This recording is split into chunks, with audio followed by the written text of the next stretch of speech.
Good evening. Have a motion to open the board meeting. I make it. Second. All in favor? Aye.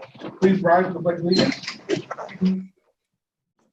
I pledge allegiance Allegiance to the flag of the United States of America and to the republic for which it stands, one nation, indivisible, with liberty and justice for all. Thank you very much. We're going to begin the evening with a presentation from our external auditors. And I will turn the floor over to them. Go ahead, guys, whenever you're ready. Yeah, hi everyone. Joe Kemp from EFPR.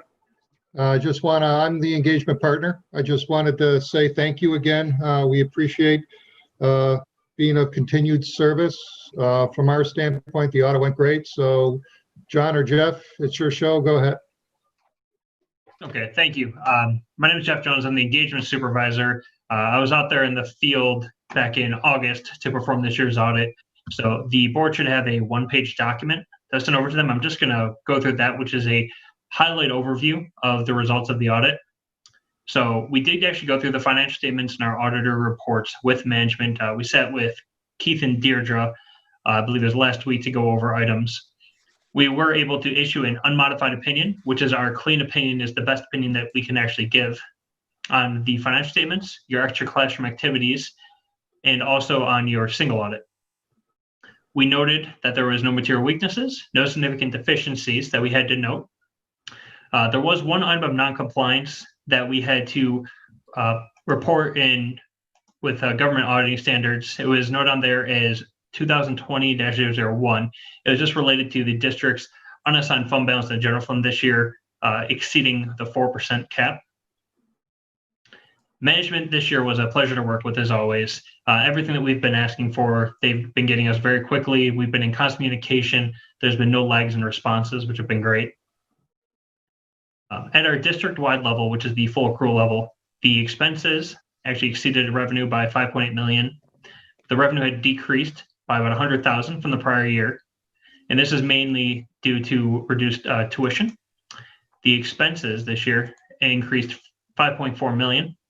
This is primarily due to the actuarial changes as it relates to your pension, so your ERS, TRS, as well as your OPEB costs. Now, a lot of these are actuarial assumptions, so they're kind of changing always each year. One thing to note is in your financial statements, there is a sensitivity analysis, which really shows that just a 1% change can fluctuate things by tens of millions of dollars. So this is something that really we have to present, but we really like to do focus on your fund level statements here. So as we continue on, at the governmental fund level, your general fund experienced a positive change in your fund balance of $3.4 million this year. Your revenue did decrease by 0.1 from the prior year, mainly again due to the enrollment tuition, where the expenditures decreased by $2 million from the prior year. Now this is mainly salaries and those related benefits. Now we included a small chart here, which just kind of breaks out the classifications and fund balance within the general fund. Now you can see your non-spendable was consistent from year to year. Your restricted fund balance last year had a balance of about 12.5, where this year is 15.4. There is a various funding of your reserves, which is great. Now you can see the capital went up about $2 million, about $500,000 to retirement contributions and various other increases. Now your assigned fund balance was made up of encumbrances and then amounts that were assigned for the subsequent year. You can see your encumbrances went down where the assigned fund balance stayed the same. Then your unassigned is what we had mentioned before, how it increased about $549,000, which did end up putting you to the 4.71% of next year's budget.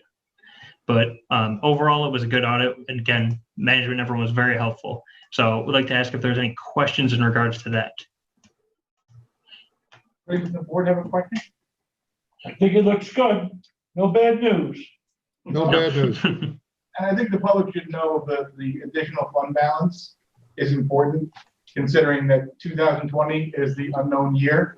I've been here for 7 or 8 years, and tuition's fluctuating, people are moving in, people moving out, and we have added expenses for COVID. We have a lot of retrofits have been done in our classrooms, additional custodial.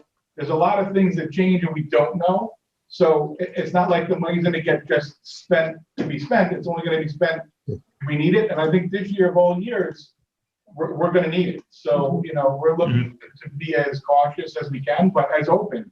You'll see it's on our agenda to approve that 4.71%. I think it's in item number 9, the superintendent's reports and recommendations. That's something that we need. I mean, I think that's not something that's, I know the recommendation is 4%, but nobody recommended COVID either. So, who knows? Who knows? Yeah, I mean, at the end of the day, when you sit there and you look at it, there are a lot of districts this year that are choosing to go over the 4%. As you pointed out, I mean, right off the top, you're only getting roughly 80 cents on the dollar on your state aid for now. Now, how long that continues? I mean, if it were to go out for an entire year, I mean, you as a district are not, heavily dependent on state aid, but it's still significant dollars to the budget. The other uncertainty is all of the compliance costs that you have. I think it was when we looked at it and we talked about it, I think it was a prudent business move from the standpoint of protecting the district to retain that a little additional fund balance this year, just because. I mean, who knows what fiscal 21 is going to bring. Thank you, Joe. I agree. Thank you guys for being so thorough. Really appreciate the effort, guys. It's a pleasure working with you too, from our point of view. Does anybody else on the board have a question or comment? Good. Is that it? We're good. Thank you guys so much. Thank you. Okay, Appreciate it. thank you. You didn't have to travel this year, so that's a good thing. Yeah, no rush to the airport. That's right. Yeah, this is kind of different, not being there. So, but in any event, thank you. As always, it's always been a pleasure to be of service to East Hampton. So thank you very much. Thank you, Joe. Thank you. Thank you. Yep, take care. Good night. Okay, so These are the schools. I'll turn it over to you. James, you're sitting here, so I guess you're in the hot seat. Yeah, so far so good on the COVID front. We're very happy about. We've done a couple of surveys. We found some interesting things that we'll be working with the teachers to tighten the ship a little bit in terms of things like, I think there's a lot of concern about screen time and also the overall workload. If we're going to be working closely with our teachers to tighten that up. There's a question of how long does this go on for? We're definitely in the honeymoon period, which is nice, but we do have to think a little bit beyond. One of the other. Can you speak up a little bit? It's a little hard to hear you. I'm sorry. And thank you. Basically, in short, I was saying we're working on improving things. We're doing good now, but there's room for improvement, and we're going to be striving for that. One of the things that has come up that I think a lot of people would say is lacking is that we're almost a little too sterile in the sense of if you walk through the halls, there isn't the typical energy that you would see, in school. So I think there's definitely detractions from the overall school experience.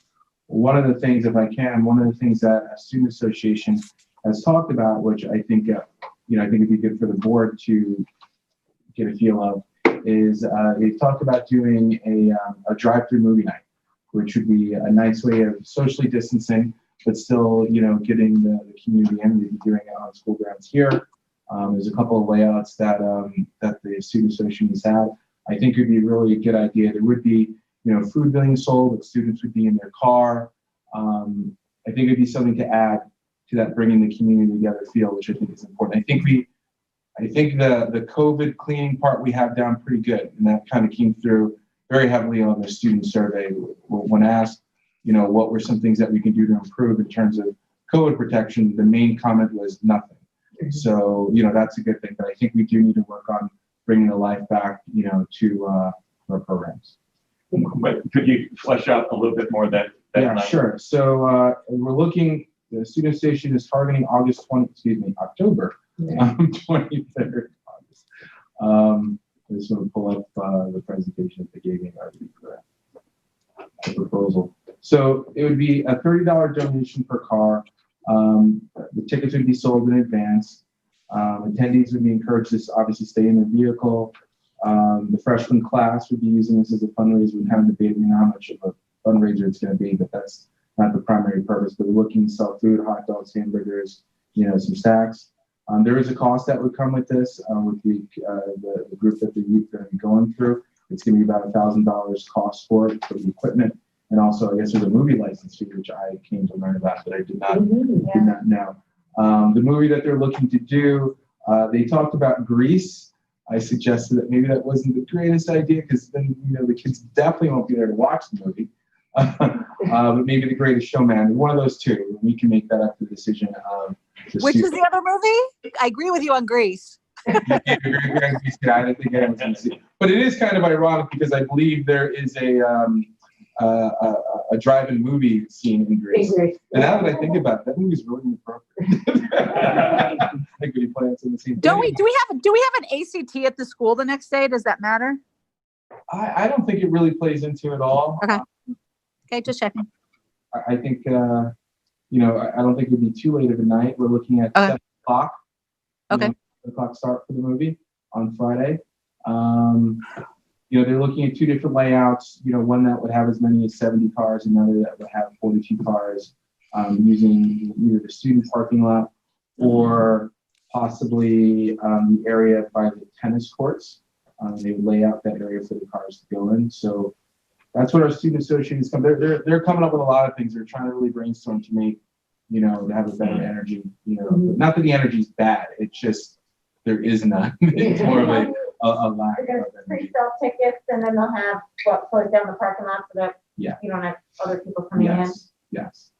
So what about the food? Would it be where it's being brought to the? Yeah, we were saying that the ninth grader great point, because one of the questions that came up, because they kind of filtered some of these, what would that flow look like? Because we have a whole line of people going to get food, and especially if they're watching Grease, they're really just a line of people wanting to stand, which understandable. So the idea would be that the freshman class would deliver, the food. We kind of thought of it almost like a baseball game, where people are going around, handing food out, and obviously some money from the concession.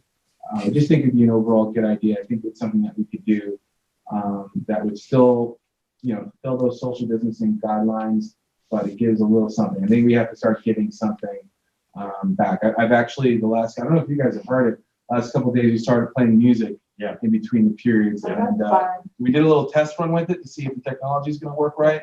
We're going to extend that for the students to have the ability to select it, kind of a DJ of the day kind of deal. The New England Student Association tomorrow morning, we're going to hash out, some of that. So we have a lot of, good things, on the horizon to make this more than a school. I think we did a great job of kind of getting everything rolling, but now it's kind of like we have to fill in the color and the lines.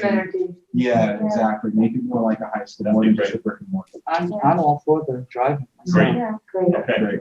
We'll definitely work with the SRO officer and just security and all that sort of thing. Yeah, I mean, I'd say we hash out the details. I wanted to make sure that everyone was good with it before we went, Good. Yeah, good. James, I think you got the green light. All right, very good. Great. Thank you for bringing that up. All right. Appreciate it. Charlie, you want to go? Sure.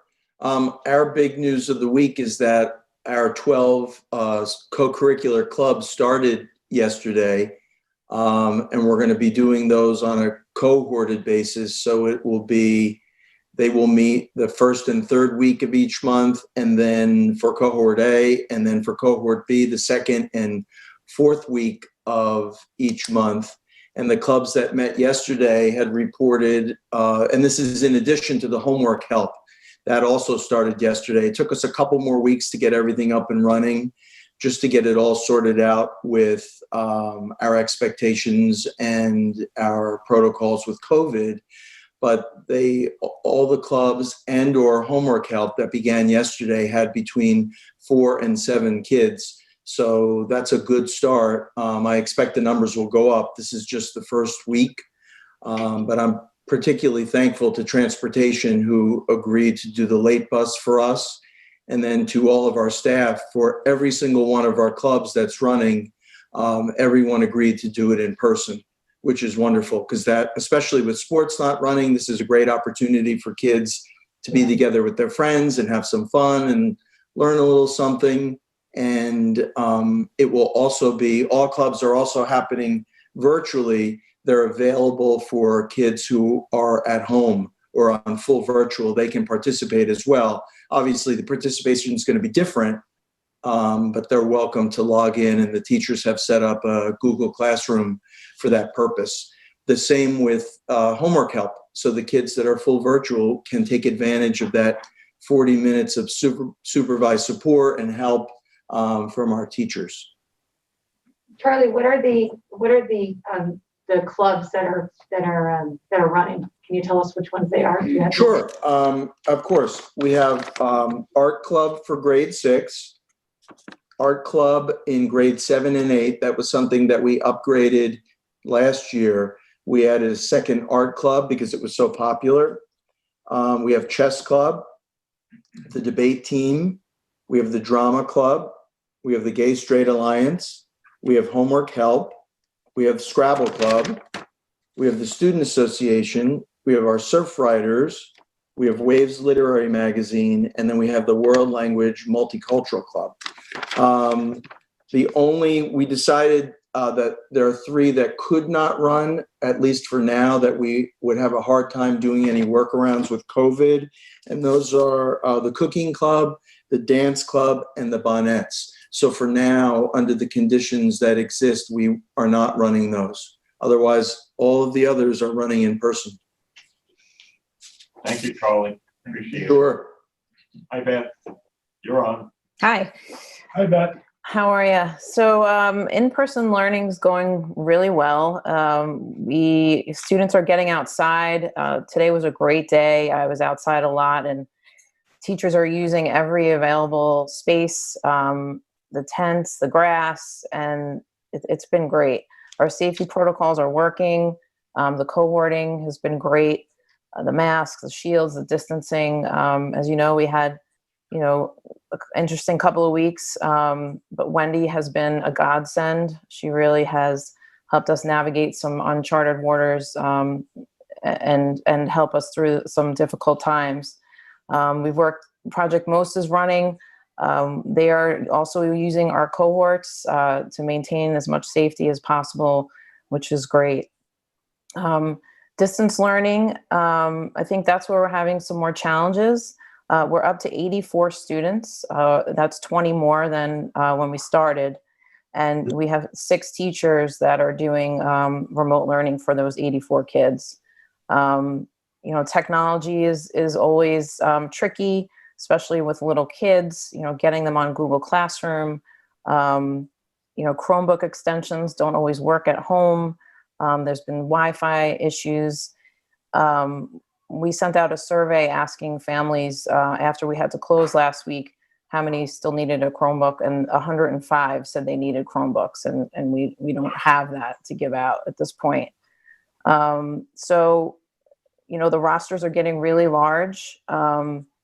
Moving to the next marking period, I just ask that we think about can we make a commitment to in-person and a commitment to remote learning, because the in and out is really difficult to manage. For example, we have 2 teachers teaching 4th and 5th grade. They have 32 kids on their roster, and whenever they get a new student, they have to consult with one of the 4 or 5 teachers on the grade. Where are you? And they're not always on the same page, because as we know, distance learning, they're not moving at the same pace just because of the technology piece, and being able to manage 18 9-year-olds on a Google Meet is not the same as having them in front of you. So it's been challenging. The teachers are doing an amazing job. They're working around the clock to make sure the kids are getting what they need. But if our numbers, go above this, it's gonna be really tricky. Beth, could you just make a recommendation? If we had to hire another teacher, would that help the situation? What are you thinking that way? I think where Cindy and Elizabeth and I have been struggling too is like providing those E&L and SPED services for remote learners. These 6 reading teachers just don't have the capacity. So I think that, that's an area where we definitely could use staff. there is one other person that we could use on staff. But beyond, yes, we definitely need more people. I think that would solve for the problem. And we could get creative on what that looks like. Thank you. I do have one other thing, just to what James was saying. I feel like the energy is really good in the building, and we've been trying to maintain programs. So we did a virtual Pinwheels for Peace.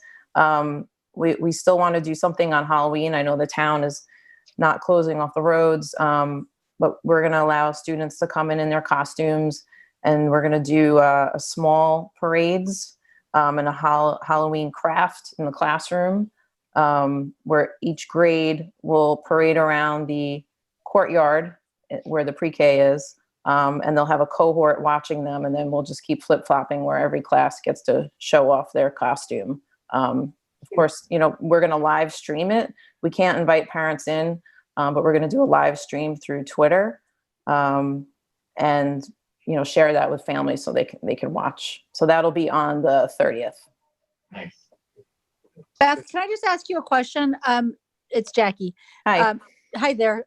Just following up on the issue about Chromebooks that you said. Yeah. Can you talk about that in more depth? Sure. Yeah, because I know we had extra Chromebooks in the district that were sort of old. I just want to understand that. So Chuck and Russell and I have been going back and forth with Jeff Thompson and Brian O'Rourke. They've been really helpful to sort of inventory what we have on hand. And at this point, we're short over 100 if we wanted to have a one-to-one situation. 3, 4, 5, the grades 3, 4, and 5, we could make it happen. But the issue is that we have a Chromebook cart for grades K, 1, and 2. There's one cart per grade. So there's 30 Chromebooks for kindergarten, there's 30 Chromebooks for first grade, there's 30 Chromebooks for second grade.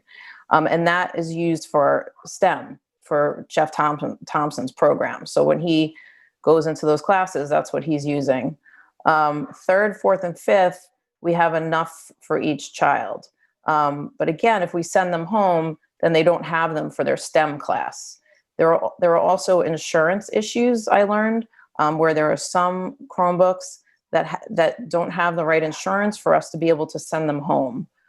So we've been having these conversations with Chuck and Keith, I think we started in August. Because if we do go to a remote situation, we don't have a Chromebook for every child. I know in the spring, anyone that needed one was able to get one, which was great. We have, a lot of new families. We have new students coming in, and if we want to have STEM and also have a child have a Chromebook, there's just not enough at this point. Is it something we can get? Yeah, I mean, that's my question. It's like, it seems either we have to, yeah. Chuck ordered 53, I believe, and they're on back order. And I think he reached out about a week ago, and they said they'll be here in a couple of weeks. So for example, when we closed last week, a lot of kids weren't able to get on because they didn't have a device. So the experiences were not the same across the board by any means. Yeah, that's so. This when we closed, at that point, the board gave instruction to get all of the students the Chromebooks. So where are they? They were back in school with them. They don't take them home every day. Is that right, Beth? Am I wrong? But are we short now? We told them last year specifically to make sure that we bought what we needed. So is the problem that we're short now because a combination of the increase in Because they're not expensive. So the conversation I did express a need for this. The conversation was that we were in person and that it wasn't a priority at the time. But we're learning that we're going to be in and out of school, so this now is a priority.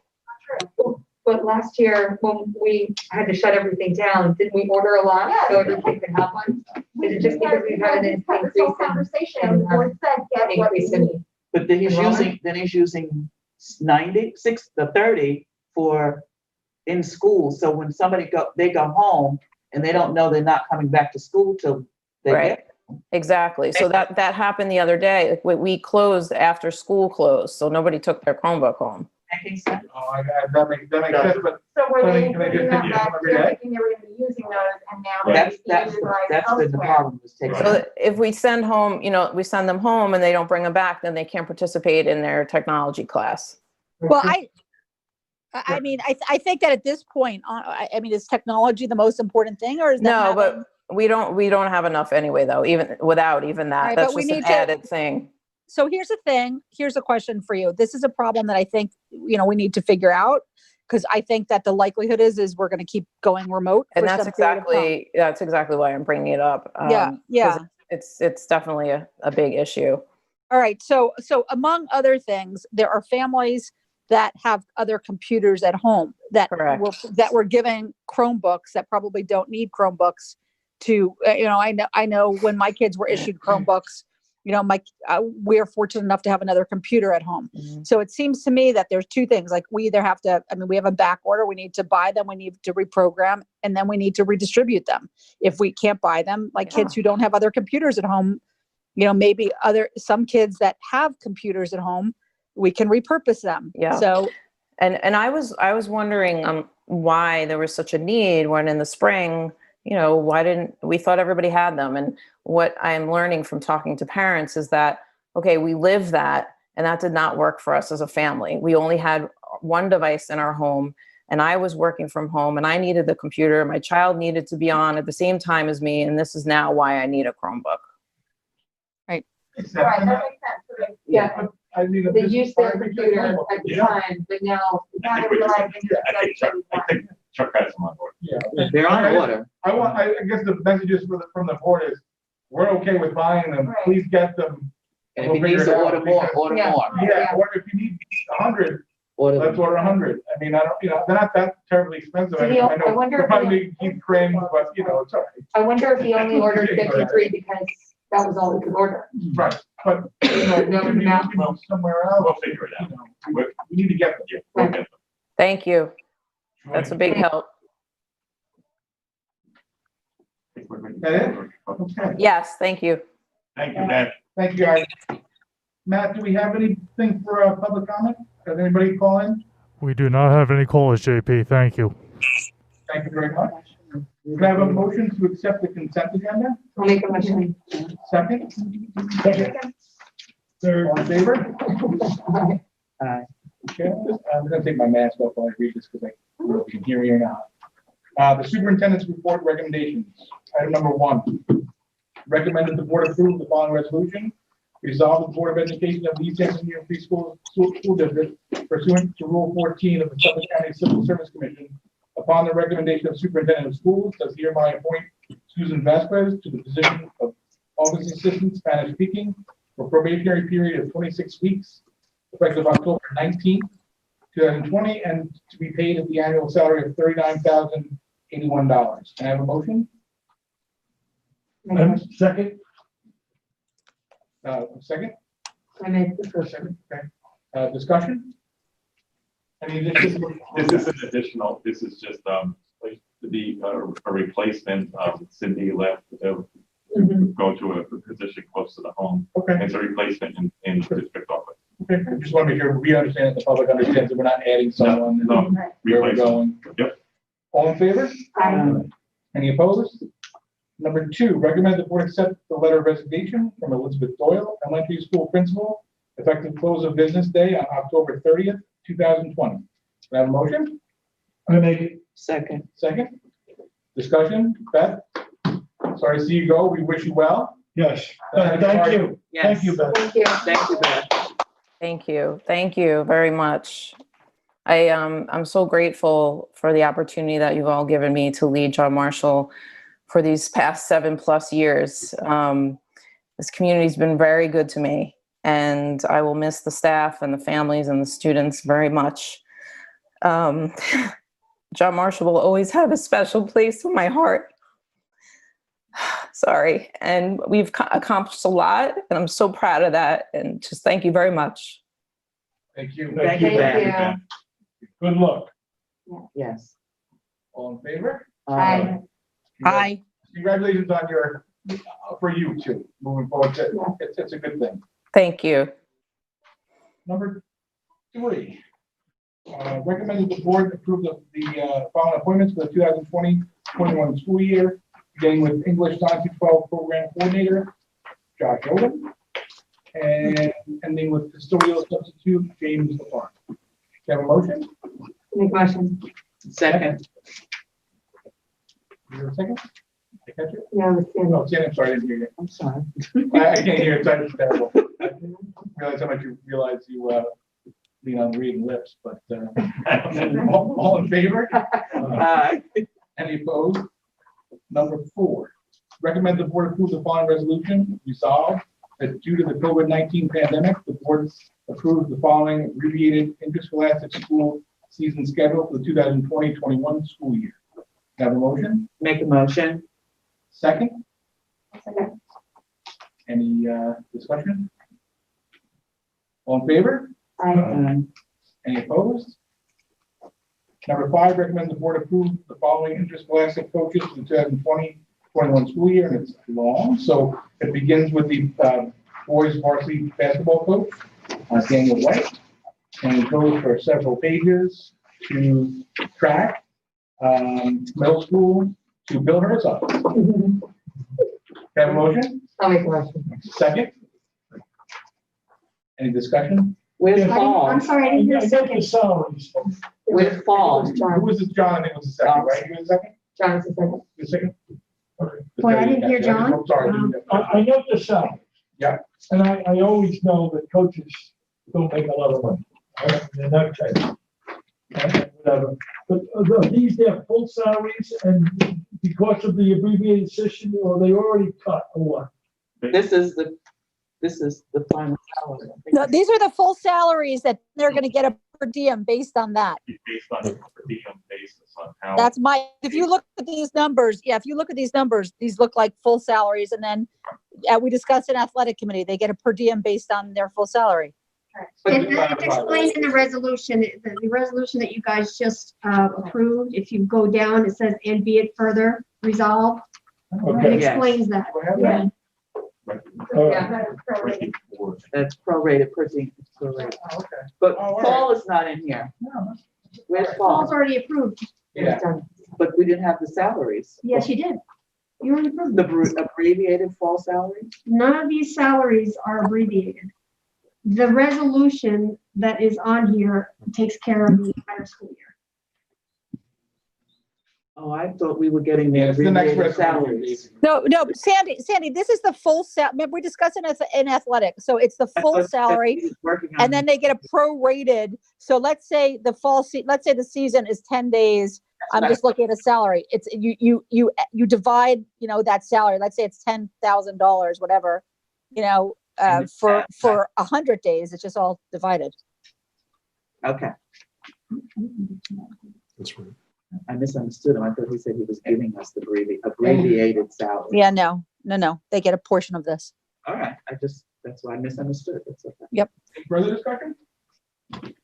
All in favor? Any opposed? Number 6, recommend the board approve the following resolution. Resolved by the East Hampton Union Free School District Board of Education that the retention and disposition schedule for New York local government records issued pursuant to Article 57A of the Arts and Cultural Affairs Law and continuing legal minimum retention periods for local government records is hereby adopted, waiving first and second readings for use by all officers in legal disposing of valueless records listed therein. So be it further resolved, in accordance with Article 57A, only those records will be disposed of that are described as retention and disposition schedule for New York's local government record, and they have met the minimum retention periods described therein.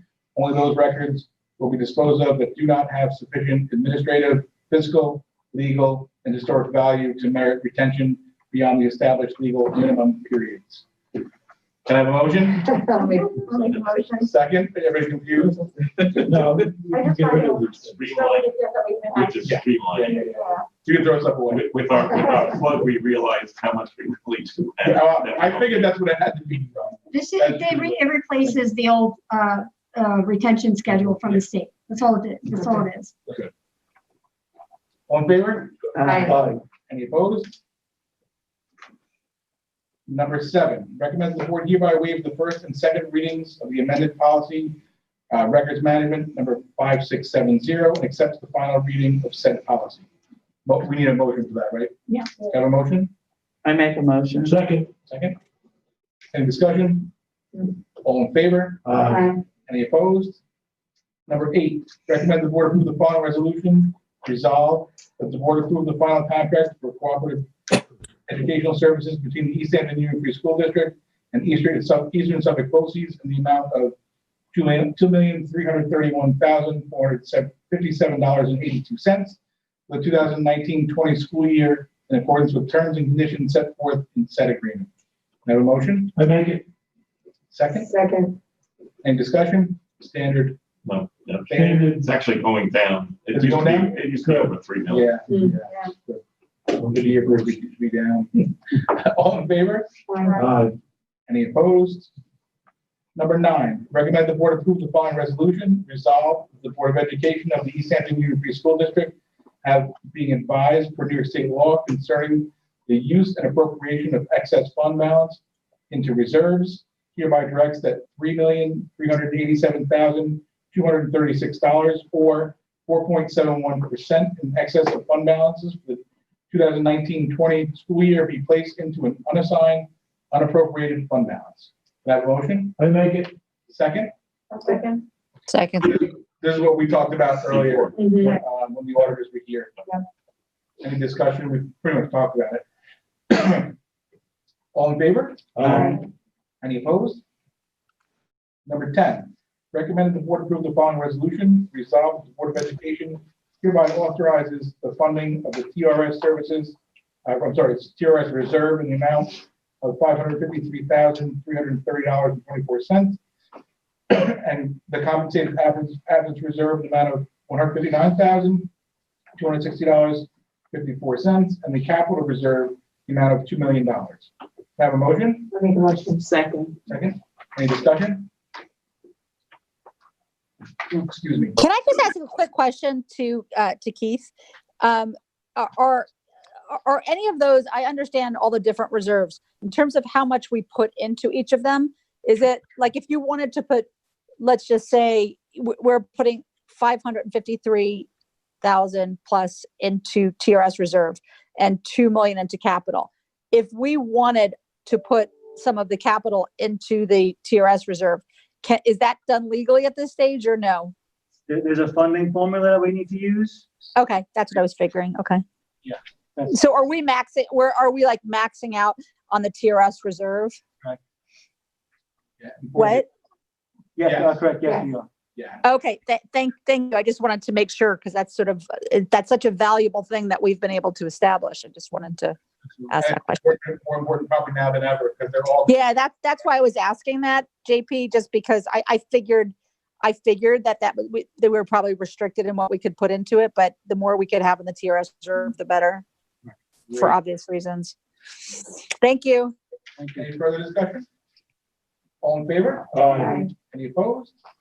Number 11, recommend the board approve the following budget transfer for payroll. This one's for payroll encumbrances, the amount of $41,518.26. Can I have a motion? I make a motion. Second. Second. Any discussion? Just go to payroll. Okay. All in favor?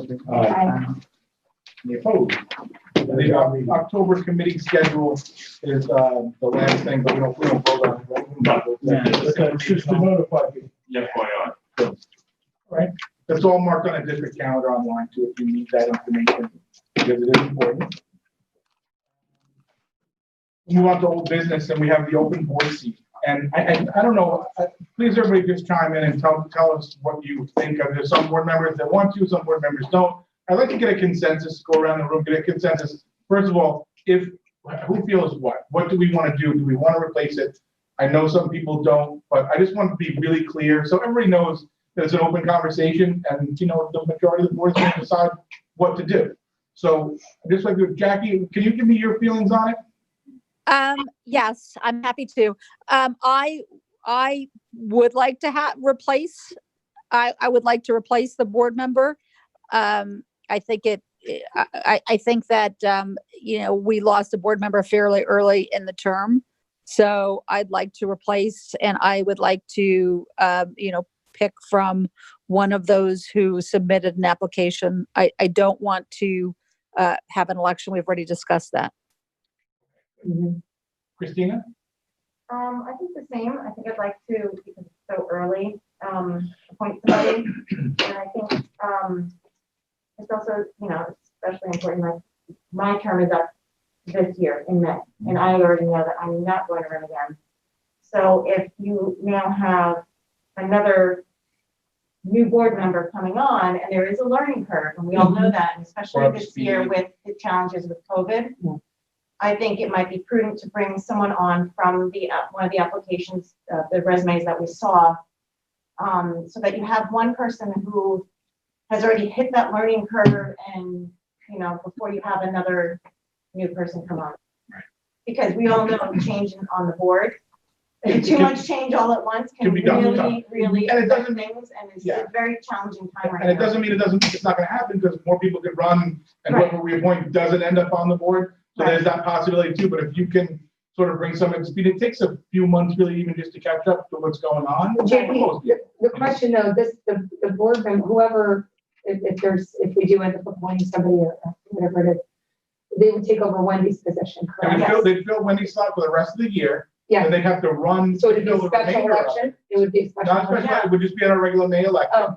So it would be, because Okay. I think you're up this year. right? Yes, You Christina and Christina are up, so when Christina's not gonna run, Yep. your seat will be open, and then Wendy's will have to be voted on. Gotcha. And it'll only go until the end of next year, because that's when her term That's when her expires. term is up, So the right. person's gonna get appointed, the election, and another election, theoretically back to back. Right. So in May, if we don't appoint somebody, we would have 3 seats. Right. Your seat and Right. my seat, which we already know And is Wendy. opening, Right. and that other And third one of the seat. 2 brand new board members, Right. which is, listen, it is what it is, you can't Right. change it, so. Mhm.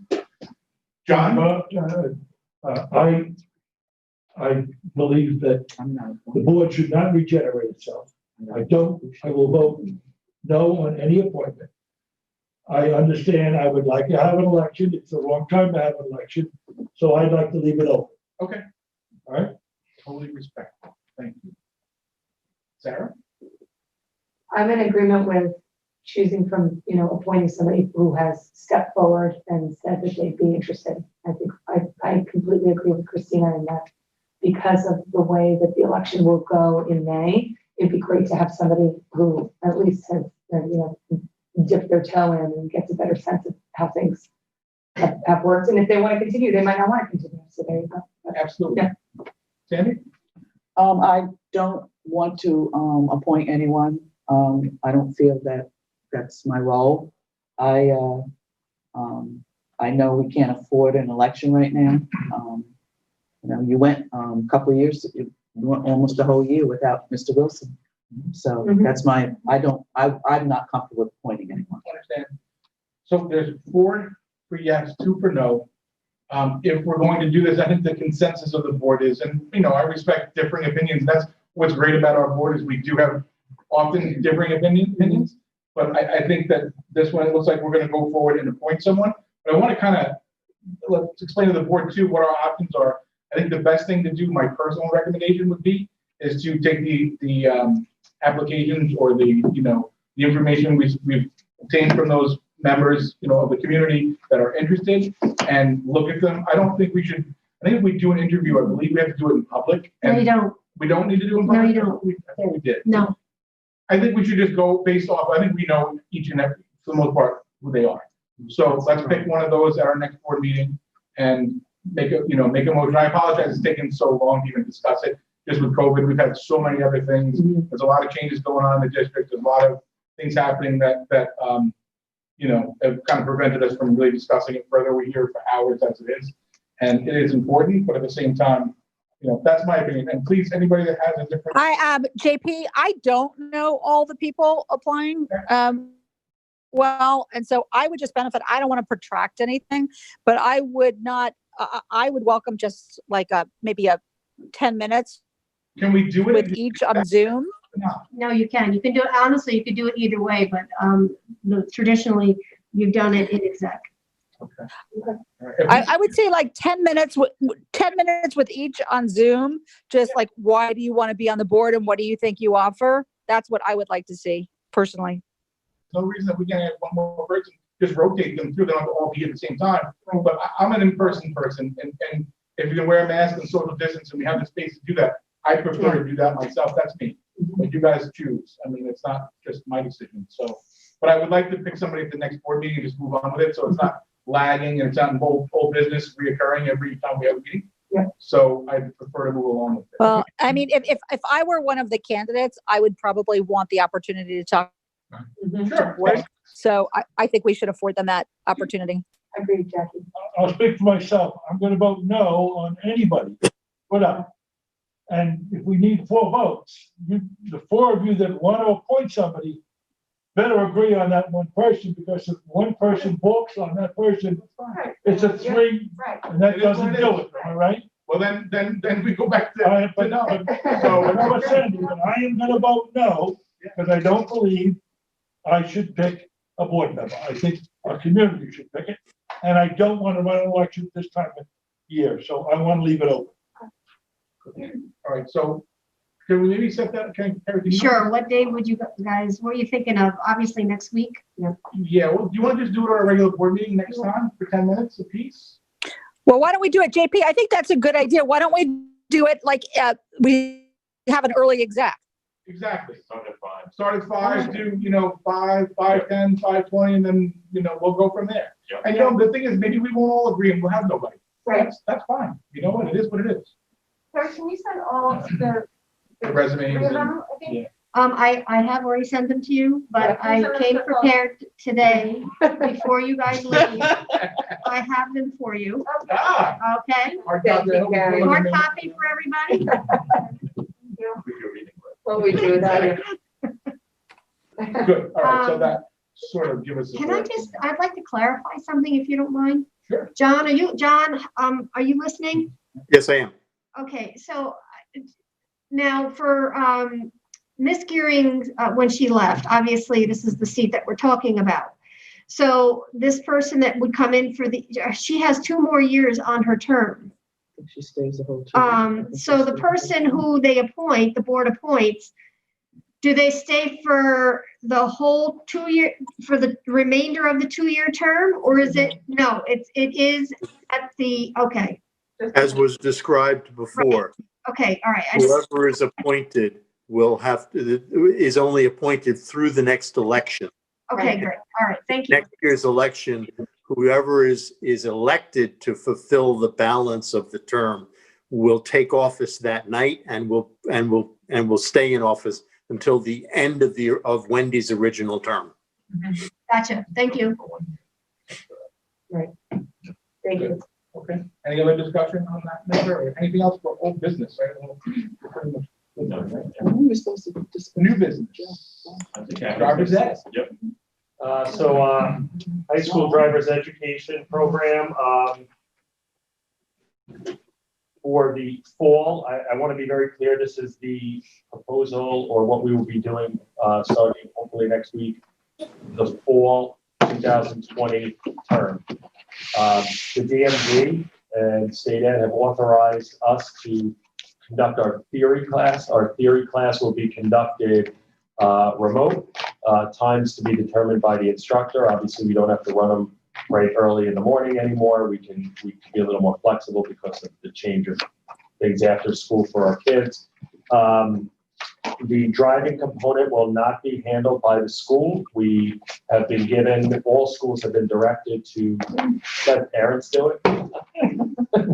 Sorry. And the instructor will sign off on it. So, but with the combination of the parents doing their component, working with the driver's ed program here, and the kids fulfilling their basically 24 hours of instruction. We'll run 2 sections of that with 36 students max in each, which we can handle right now, 72 students. James and Tanya Tanya Gregg have, put out their feelers for the numbers. They're hoping to start next week. The total cost per student will be $200. So that's obviously a substantial decrease from the original. I think normally it's around $650. So we're good. And what we have said to the people who provide the driving normally is we obviously rescinded their driving contract, but we will reopen this towards later when driver's ed fall ends. And if we can run it in the spring, we'll run full driver's ed in the spring. I highly doubt that's going to happen, but I think we want to leave that opening to preserve some of the sanity in our parents and the community. That there is a light at the end of the tunnel. You could conceivably have somebody else drive your child. So. Adam, have kids signed up for that? Has that gone out with the opportunity for kids to sign up yet, or is that next week? Yep, they're going to look at the start of next week, and yes, kids have started signing up for it. But is it? We're not limiting it, right? No, if we have to open up a third section, we will. But right now, I think we're the two which we've always run in the past will hold the amount of kids we need. So any kid who wants to enroll can enroll now. Who's is that correct? I think you have to be 16 with your learners. No, I meant in terms of numbers. That's what I was asking. Yeah, okay. yeah. Thank you. Yeah, I'd be high. It would be shocking. I mean, I don't think in my 10 years we've ever pushed to 3 sections. We can only max 30 as per DMV, max 36 kids in each section. But we're right where we are, so we're good. I think the numbers. Okay. I think we were in the almost 50 as of the last time I checked, so we're right where we need to be. Good. Anything else? Can I just bring up one thing? It's old and new business, and I just wanted to ask. I didn't really get to talk about it before, but I just wanted to talk a little bit about testing and what's going on with all of that with respect to COVID and the fact that we have Stony Brook, Southampton at the high school and have made it available to we can't require testing to anyone who wants to test. Can you talk about that a little bit and where we are with that and where we are with a potential protocol to do voluntary surveillance testing? So at this point, working with Harry Tellman and Wendy Gearing, we are going to start opening up to small groups. I think we're going to start with the sports groups first. And again, it's voluntary. It's something that can't be mandated. And then we're going to select certain cohorts that want to move in that direction too. It looks like Southampton is going to be very cooperative with us, but they're also concerned about just there being enough tests for the community, and they just want it to be in a measured way, a measured response that we're going to move forward with that. But Wendy's starting to set that up probably next week. And then when are we able to? When are the details of that going to be available? I think Wendy is working that out this week, so probably next week. I think there'll be. I'm not really sure how she's going to do it. I was hoping to get to that, but unfortunately Wendy had to leave. So.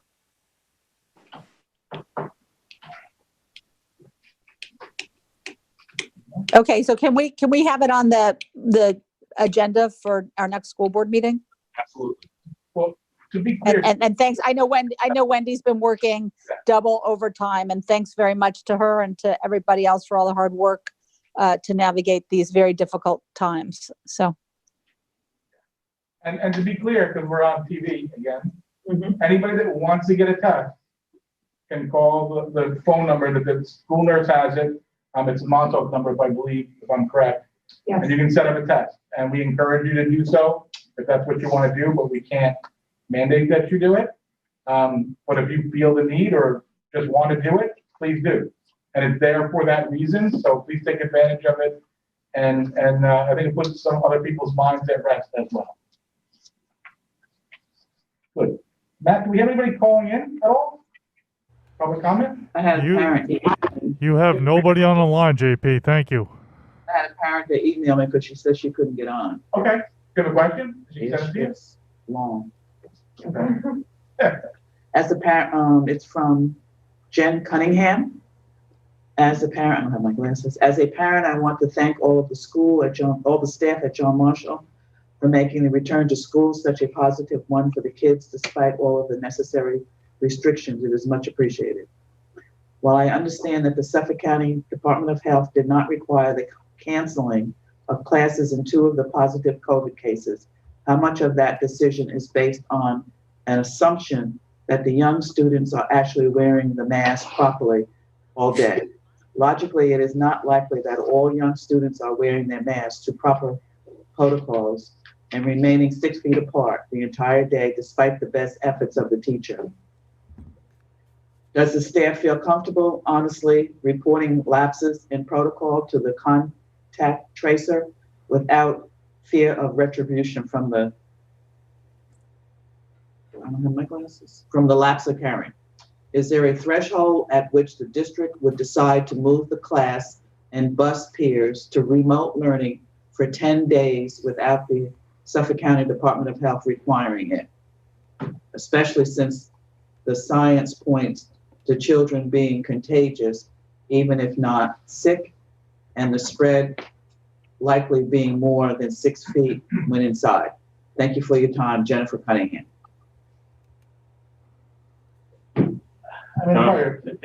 I guess the way I can start answering that, and perhaps, Jen, I'll get Wendy Gear to give you a call, because there's definitely forms that have to be filled out to the Department of Health. They're the ones that make the determination in terms of who gets quarantined and who doesn't get quarantined. We wait patiently for their investigation and evaluation. And I think they're pretty thorough in their investigation, but the details, I think, would be better expressed by her. So I'll ask her to give you a call. Could you please send that email to me? Yeah, Rich, it's on all. I think it's to all. Perhaps Beth could go ahead, Beth. Yeah, so Wendy and I worked on these reports together, and I can respond to the point about retribution. The staff knows that this is all very new, and they've been very open about what they've done or what they haven't done. I don't think anyone's fearful of, anybody receiving any sort of punitive conversations or anything punitive happening to them. Everyone's there making sure that they are keeping the kids safe, but also keeping themselves safe. So I feel very comfortable and confident saying that people are very honest about what happened. And that has allowed us to tweak and refine our protocols to where I feel like we're in a really good place. I just want to also go back to the question about, the DOH did not close us. We, in collaboration, Rich, myself, and Wendy made that decision to close the school that day. So the DOH and even, our chief medical officer, we did not have to close that day. And we closed just to reassure parents out of an abundance of caution, because we did not have the finalized DOH contact tracing investigation complete. We were not advised to do that. We felt it would be prudent and out of an abundance of caution to do that. And I just want to reassure the community that we are operating under that abundance of caution. It was a tough decision, for us to put the staff out there. And like Beth said, to go back to what Beth was talking about with Chromebooks, it came so late, the kids were already left school. So we kind of knew, and Beth had sent me a communication, with our kids on our Chromebooks. But at that point, I think all of us, the administration and with the board, it's an abundance of caution. And I think if we had to do it again, the same if we do it again, and we same with the preschool. The word we're also getting from the Department of Health is that the protocols we are using, since we also have the plastic barriers in place, we're using not only masks, plastic barriers, and social distancing. And as Beth explained before, like a day like today, a lot of the instruction was taking place outside. So we're doing everything within our power to keep our kids safe. And I think at this point, The information is being funneled correctly. I don't think there's any games being played that way at all. So. I think as a board and as a district, as a community, I think we've encouraged our staff, our kids, just be honest. You know, when Rich and Adam are filling out these forms, listen, if there's something not right, you gotta come out with it. And I think at the end, then what that does, I think it makes them overcautious when they fill it out.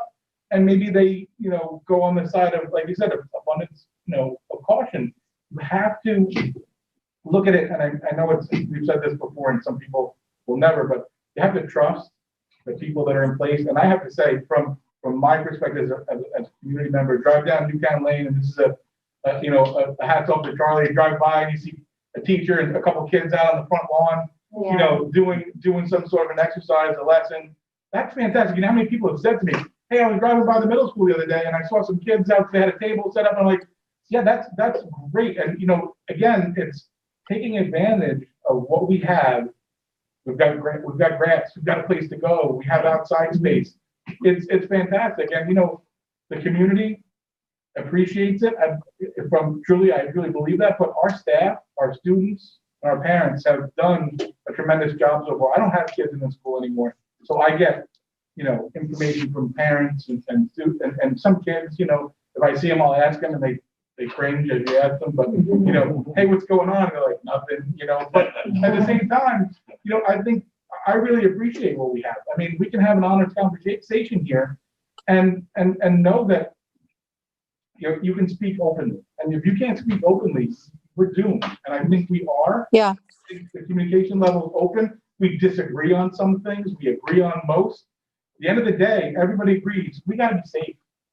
We got to be safe. And JP, to piggyback off of that, and also what Jen said in her email is, as much as the staff needs to, voice if there's any kind of issue, the parents need to as well. Absolutely. And if your child is sick, you got to keep them home. Runny nose, whatever. Absolutely. And if you take them to the pediatrician or the doctor and they test positive, you call that school right away. Right away. And they have to understand that. We cooperate with our parents and our students across the board. Without that, and I think for the most part we have it. You're going to always have some sort of an issue or hiccup here and there. We're going to have some, we'll have more, whatever it is. But at the end of the day, everybody agrees this is what we need to do. And no one, this is like we're all sort of pioneers in the sense that no one's done this. This is not something that's been done. So will we get it wrong? Yeah, but we'll be mostly right. And it's hard. Yeah, It's hard teaching. Very hard. It's hard being a student now. It's hard being a parent. Yep. And we're all doing our best. It's a challenge for us here. I still say the damn pandemic is the enemy. Absolutely. And yet we will survive. And we will do our best. And that's not just this group, but it's everybody. Teachers, it's the employees, it's the kids, it's the parents, it's our community. We'll get through this as best we can. Yep. We'll have bumps, bruises, and scrapes, but we'll get through it. We will. Thank you, guys. And thanks to the staff and the students and the parents, again, seriously. I mean, it's a big deal. You're trusting us with your kids. And, spouses are trusting us with their spouse when they come to school. It's something that, is really to be concerned about. And no one has an answer. No one can say yes, no. And I think when you base it off, we're talking about basing it off science, the Department of Health is our science base. And we're bouncing everything. It's not like, Rich and Adam sit in a room and they ask a random person a question, and what do you think should we do with this? There's someone, the conversations with the Department of Health are lengthy.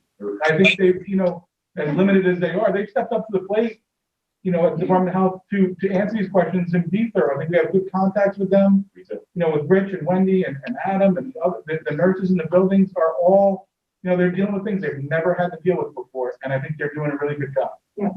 Thank you. I'll stop talking now. Well, was there a question for Joe? Didn't we get a letter from a parent? We did, that's. Was that answered? Yeah. Was it answered? No, it wasn't. And I didn't respond to the parent that emailed us because I didn't want to say thank you for your input and not say anything more, but it's about sports and practicing and things like that. Joe, you saw the email. I know you saw the email. So can you chime in on that? That was the Well, one. it was specifically, and I was actually confused by this too. I didn't realize we were doing it. It was specifically about having middle schoolers joining high schoolers in practices, in off-season practices.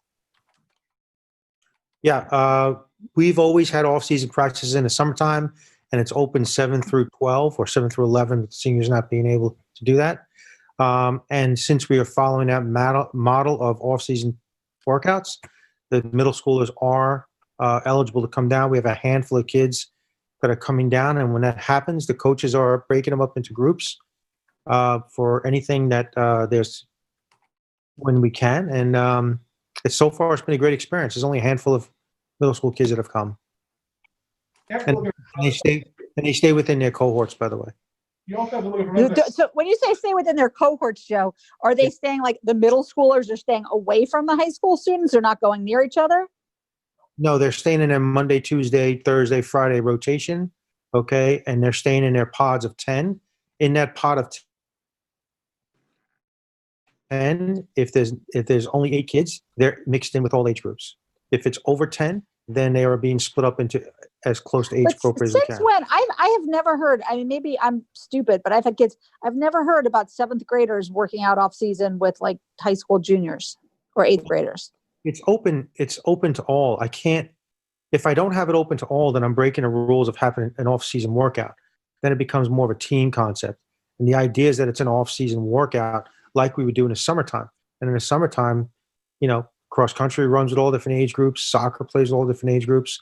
Well, one of the other questions, I think, was some of the other school districts that are participating with our students, but we voted on that.